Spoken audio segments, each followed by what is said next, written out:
I want to thank everyone for coming today. This is the Gainesville End-of-Life Doulas and Elder Care of Alachua County, and we're having a short presentation on creating a personal ritual.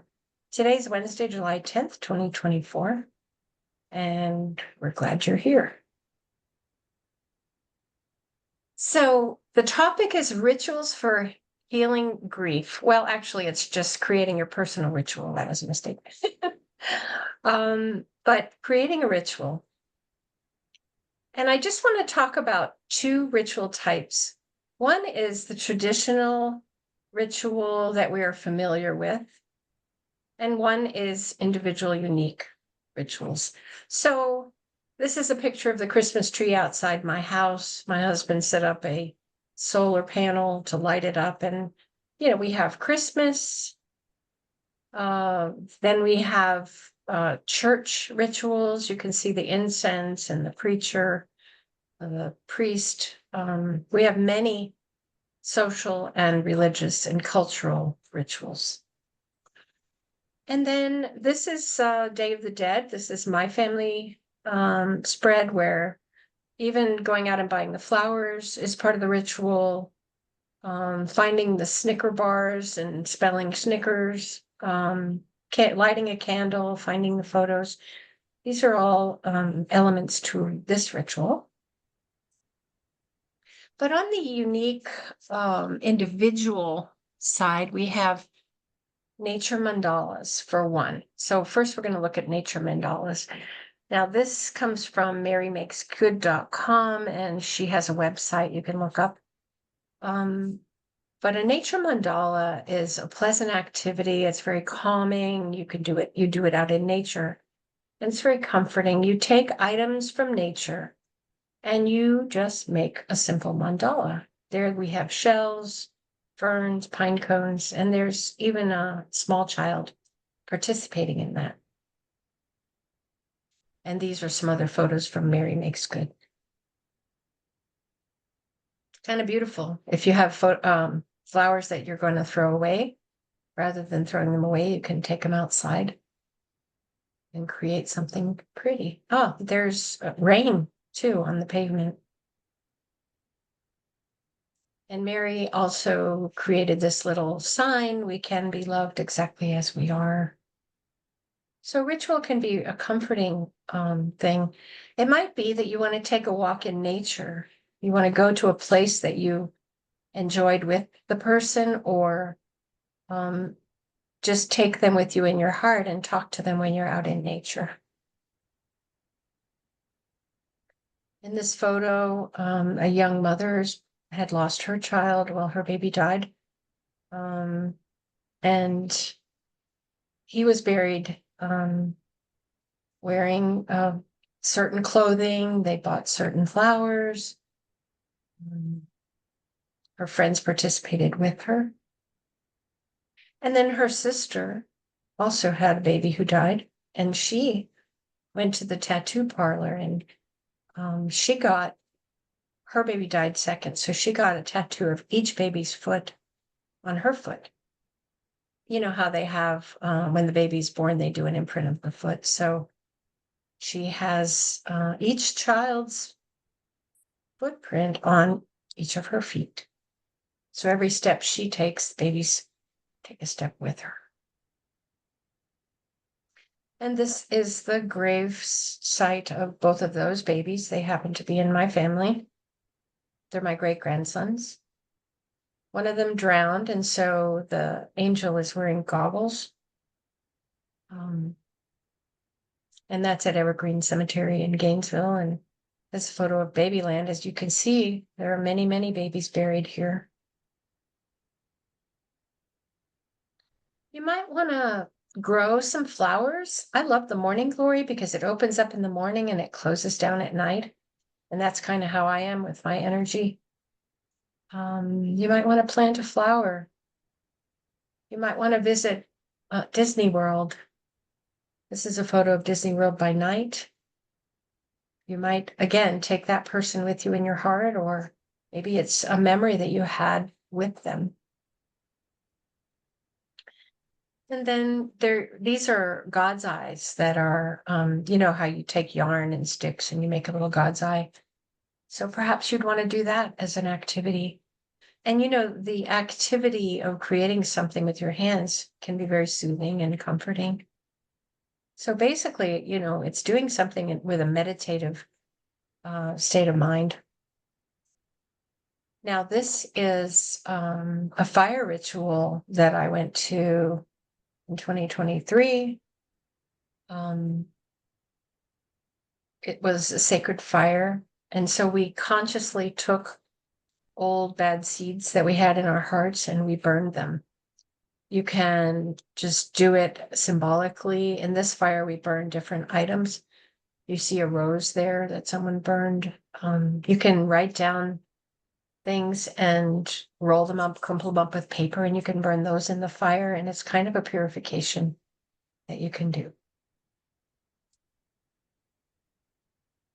Also, I just wanted to make note of kind of the wonder in the world. If you appreciate and sort of are awed by the wondrous things that happen, that can really help. For example, these seagulls, believe it or not, this is the track at Santa Fe College where after a big rain, and seagulls had come all the way over from the ocean to visit Gainesville. And I just think, I don't know, it's just a wonder thing. So being amazed in the world can also kind of having a list of things that awe you to remember, that can be a little part of it. My dad loved to go sailing. So to me, when I take my sunfish out on the lake, it reminds me of being with dad because we had a sunfish when I was growing up and he just loved sailing. You see, I have water in a lot of these photos because I just love the water, but you know, just to walk by the beach can be a special moment.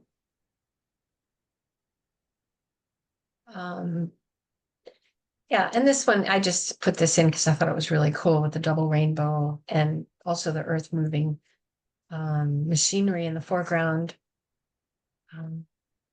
Life is full of amazing things.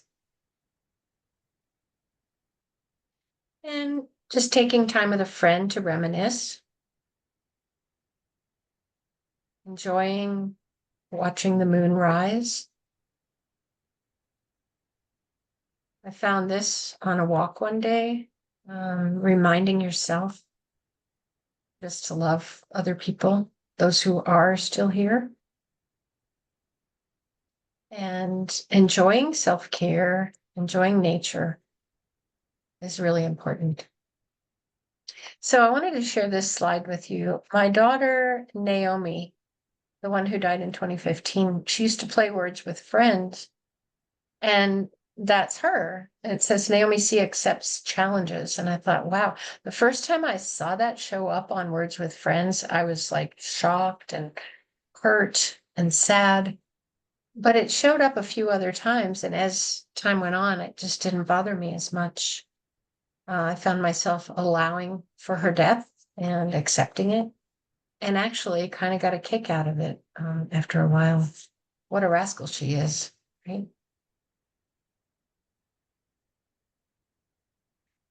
And this one is, I don't know, I think it's Kali is a goddess of dance. And sometimes you just might want to turn off the lights and or go out in the backyard and just dance and let it all flow.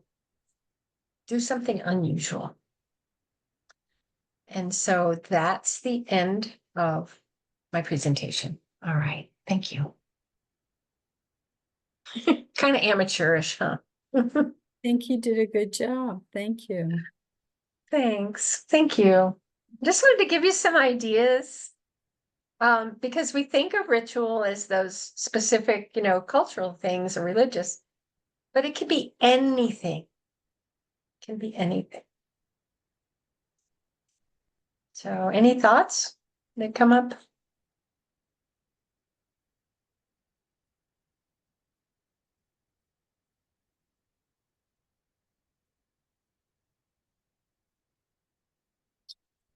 Any ways you might implement something?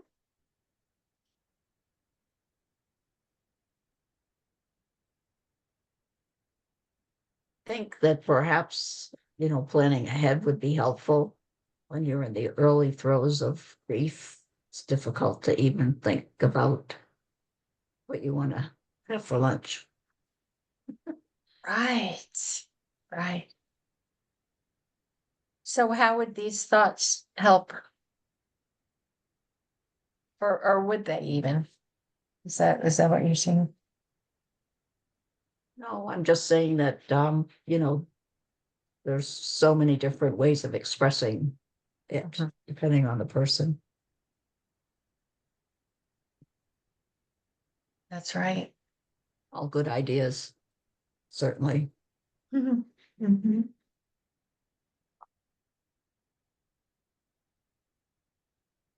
Yeah, I mean, it could be something as simple as, that first morning sip of coffee and, remembering the person you always used to drink the coffee with, or also, I haven't really done it much, but just talking with them, like the suggestion of when you're out in nature or in a quiet place, just actually, I do it a little bit.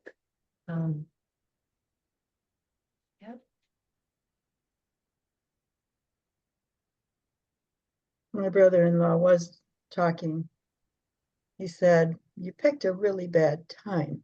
'Cause we're having trouble organizing your memorial. Mm, Oh, the 4th of July. But yeah, he was quite in touch with and Yeah, as if she were still there. yeah, yeah.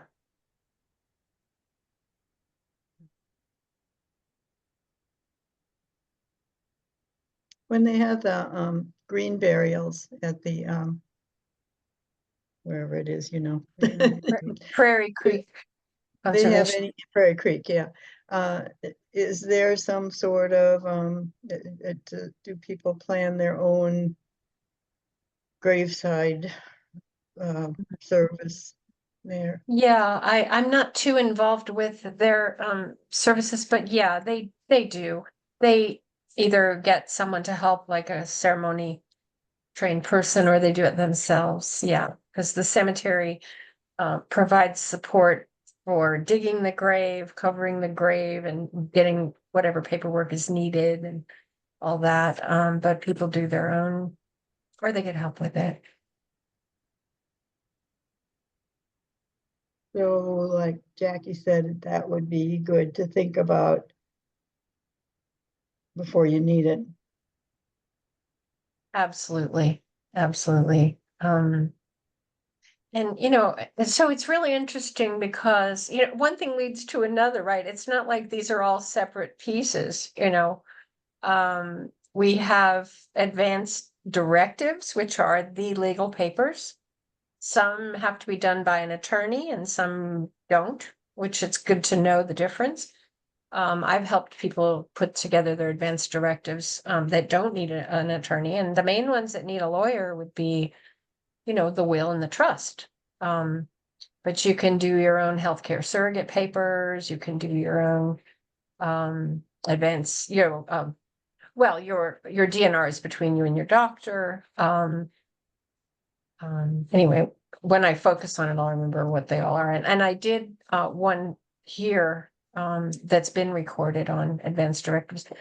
But advanced care planning is other things that go along with it, like um, the details of it all, what you want, who's going to help you and what they're actually going to do, and all of that. So sometimes it's good to just sit down and start writing like what you want and who you have, and even if it's not a final copy, like, okay, I want you to do this and I want you to do that, and you cook this dish, or like, I hope to be able to go from home to the cemetery, but I'm not sure if I will or not. But I've asked my son, will you help carry my body? And I've sewn a big, that heavy corduroy. I have sewn a corduroy carrier and I have a piece of plywood to go inside it, and it has 8 handles on it. So, I'm hoping they'll be able to carry me out there. Actually, I and my family took the second person who was ever buried at Prairie Creek, and we put him in the ground there. It was Kathy Cantwell and then David Brush. It was July of 2010. So we've had that experience. But I don't know if my kids are going to be willing to do it for me or not. Or funny thing is, the shoemakers' kids have no shoes, like I haven't got it all figured out with my family. So go out and teach it, but I still have work to do myself. But yeah, the planning involves various levels, of experience. I mean, we have body, then we have, body, mind, spirit, and soul, and we have, our whole self. And so, am I attending to the parts that I need to attend to? Have I found the readings that I would like for people to read? Because when I die, they might not know what to read or have or do, favorite songs. A lot, there's a lot. And so it would be really fun to have a workshop on the advanced care planning. I might do that sometime.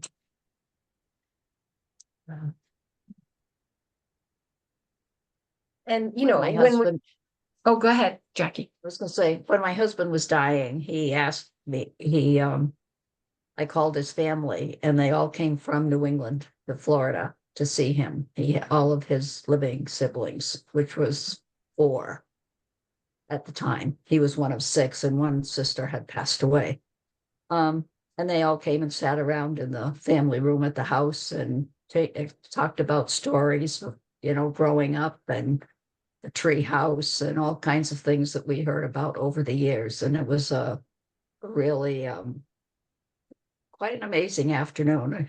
I made chicken salad sandwiches, and of course he wasn't really eating anything and he didn't feel very good, but he certainly enjoyed having them there. And they came by plane and train and all different kinds of transportation to get there on a particular day. And after they left, he said,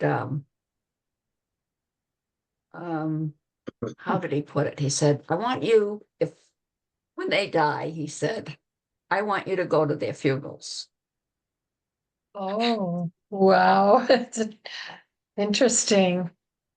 Yeah, it was. He died about 3 weeks later. I mean, they didn't come back, for that. I had a note, I had a little family thing at the house on the day that we had the, ceremony, the church ceremony. But it was very, very small. There weren't very many people, maybe 10 or 15. But the thing was, I didn't understand exactly what that was going to mean because there were so many in-laws and outlaws who passed away in the years after 2015. I was making many trips up to Providence and the Massachusetts area. So I told him I'd do it. So I'm still And doing you it. did. But You're still doing it. Yeah, right. Oh, yeah. that's kind of really sweet though, because he has sent you as his representative. Yeah. And it's family connection. And look at the look on your face. It made you so happy. Seems like. Oh, it did. Yeah. It did. And after the 3rd or 4th funeral that I'd gone to up there, I happened to fall in love with his brother, who was recently widowed. How So, amazing. Oh my oh, gosh. it's quite an interesting story, and Oh lived with him boy. for a couple of years up there in Massachusetts, but until he died. But it was Oh.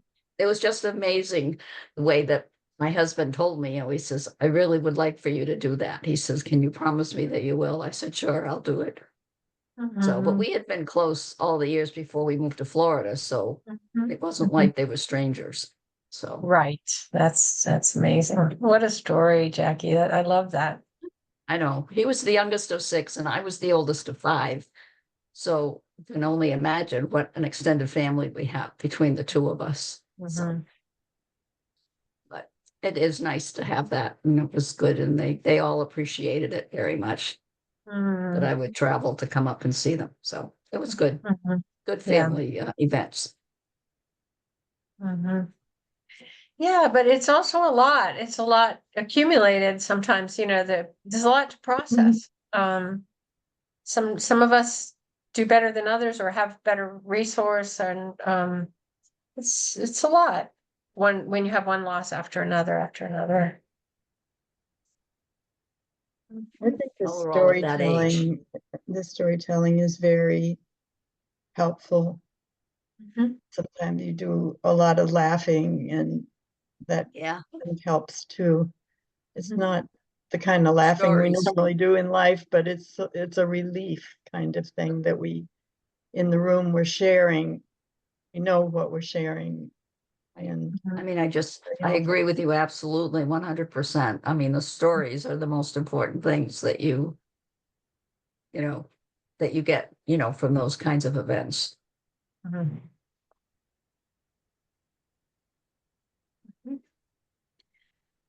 So there's something that we can do if we get in the mood. Each of us is just turn on Zoom and click record and tell our own story on camera. That just if there are things that we want to share with others, and they can even have it for after we're gone. You know, Again, I keep telling myself I'm going to do that, and I haven't exactly with that in mind, but it's story is everything. I think it's just so important, and it's not just at those moments, but I mean, I do have some videos of my mom telling her stories, and when she was dying at Haven House in Gainesville, the night before she died, her daughter and no, one of her granddaughters and two children came by, and it was kind of awkward for the little boys because they were young and she was literally in the coma state. And so it was kind of like, But what I did was I put on the video of her talking about her young life.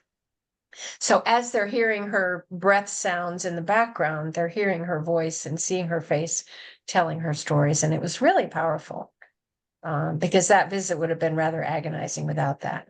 Um, so, yeah.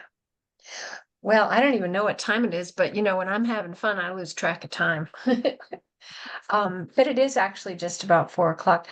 Yeah, so this has been amazing. How are you guys feeling about our conversation? Good. Pretty good, huh? Yeah, pretty good. Yeah. Helpful to talk about Mhm. these things. Mhm.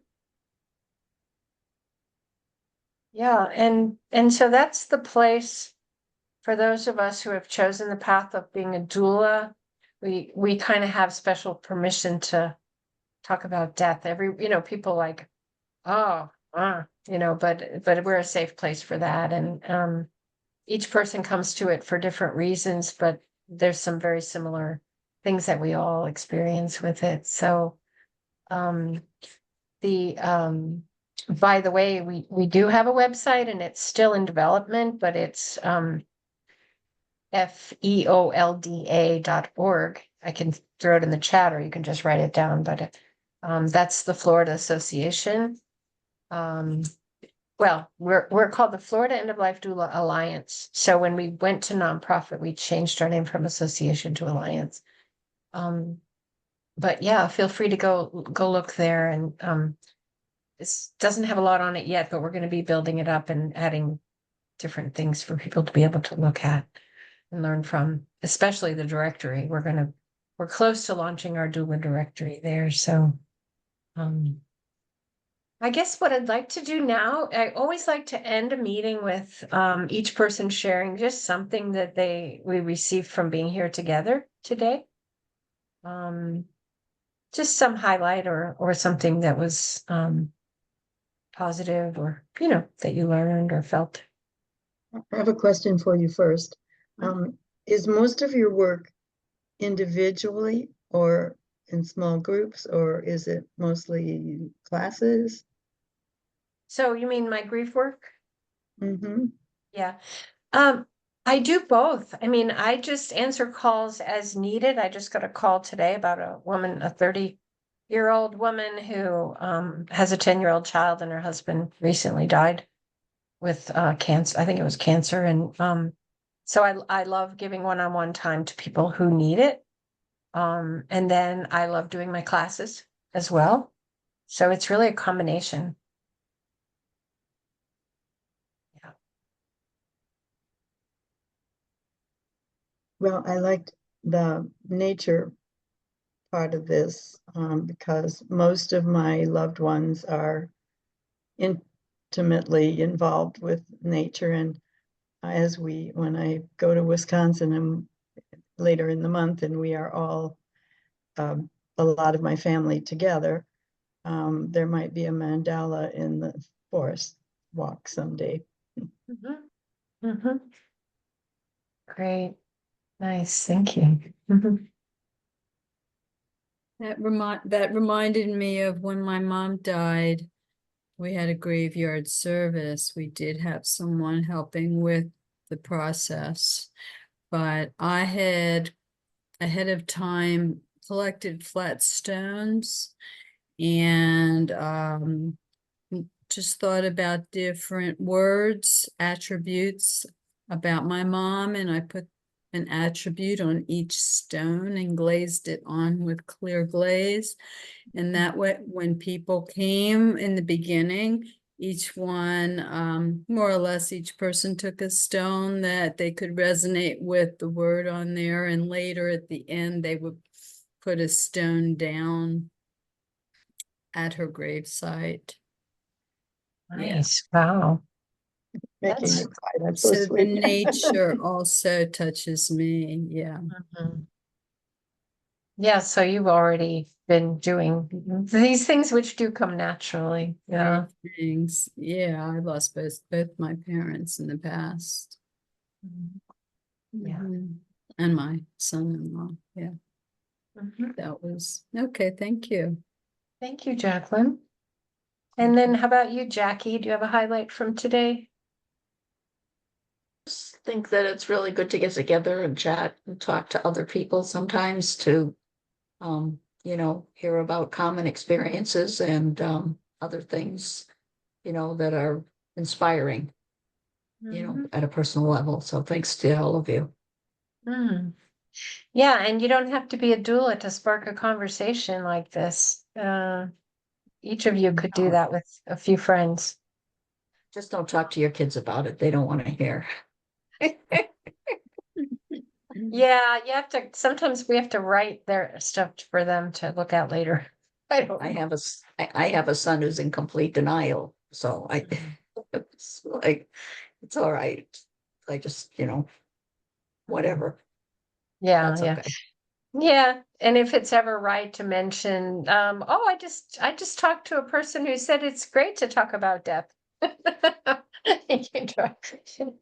But anyway, yeah, sometimes we just have to leave it well enough alone, huh?